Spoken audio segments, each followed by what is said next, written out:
আজ আপনাদের সামনে একটা নতুন ভিডিও নিয়ে এসেছি। দেখতে পাচ্ছেন দুজন মিলে নিয়ে যাচ্ছে একটা বড় বেড। আরে ভাই, এটা বেড না, এটা হচ্ছে টিভি, এলইডি টিভি, স্যামসাং কোম্পানির 65 ইঞ্চি এলইডি টিভি। ফাইনালি এটাকে আনবক্সিং করছে আমার একটা সিনিয়র ভাই। তো যেটা আমার পক্ষে একাই ইনস্টলেশন করা সম্ভব হয়নি, সেটা আমার ভাই করে দেখাবে। ঠিক আছে, তো দেখতেই পাচ্ছেন কত বড় একটা এলইডি টিভি। তো এই ডেকোরেশনের উপরে বসবে এটা। দুজন মিলে দুই সাইড ধরে থাকতে হয়েছে, এত ওয়েট এবং এত লং টিভিটা। ফাইনালি বেস প্লেট বসানো হয়ে গেছে। টিভিটাকে এবার ঝোলানোর পালা। ঝুলিয়ে কারেন্ট দেওয়া হয়। বাপরে, এতদিন ফোনে টাচ করেছি, এখন দেখছি টিভিতে টাচ।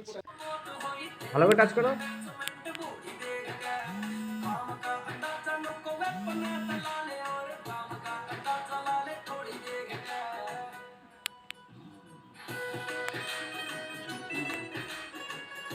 সাউন্ড কোয়ালিটিটাও খুব সুন্দর কোয়ালিটি একটা। ছবিটাও দেখতে পাচ্ছেন যেমন, সাউন্ডও সেরকম। আনুমানিক কীরকম দাম হতে পারে একটু কমেন্টে জানাবেন টেকনিশিয়ান ভাইরা। তো দেখা হচ্ছে পরের ভিডিওতে।